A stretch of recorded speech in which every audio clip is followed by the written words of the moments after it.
তাহলে আলটিমেটলি কি হলো? অভিষেক বন্দ্যোপাধ্যায় বিদেশ চলে যাচ্ছে, সুপ্রিম কোর্টের পারমিশন পেয়ে গেছে। কিন্তু একটা ব্যাপারে খুব সন্দেহ রয়েছে, 20-25টা ট্রলি নিয়ে বিদেশ যাচ্ছে কি করতে? চোখের ডাক্তার দেখাতে নাকি অর্কেস্ট্রার পার্টি করতে? 21 দিন পর যদি অভিষেক বন্দ্যোপাধ্যায় না ফিরে আসে, তাহলে দেশের ইন্টারপোল থেকে শুরু করে যাবতীয় এজেন্সিকে ছুটিয়ে ছাড়বে। ক্যারিবিয়ানে এরকম অনেক দেশ রয়েছে যেখানে সিটিজেনশিপ কিনতে পাওয়া যায়, এখানে ভারতের সিটিজেনশিপ থাকবে, আবার সেই দেশেরও সিটিজেনশিপ থাকবে। এরকম যদি ঘটনা হয় তাহলে কিন্তু আর কোনোদিন দেশে ফেরানোই সম্ভব হবে না। আর যদি উনি স্বেচ্ছায় দেশে ফিরে আসে তাহলে তো আলাদা ব্যাপার। যদি উনি দেশে না ফিরে আসে তাহলে তার জন্য কি সুপ্রিম কোর্টের বিচারপতি দায়ী থাকবে? অবশ্য ওনার চোখের চিকিৎসার জন্য বিদেশে যাওয়াটা কোনো বড় ব্যাপারই না, খুব সাধারণ ব্যাপার।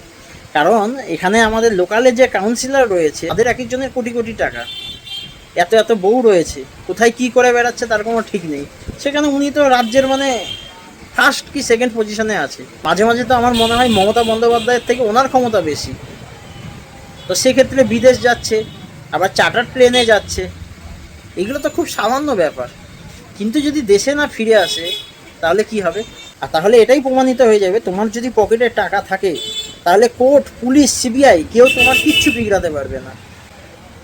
দেখা যাক এবার কি হয়, সময়ের অপেক্ষা। আপনাদের কি মতামত আপনারাও কমেন্ট করুন।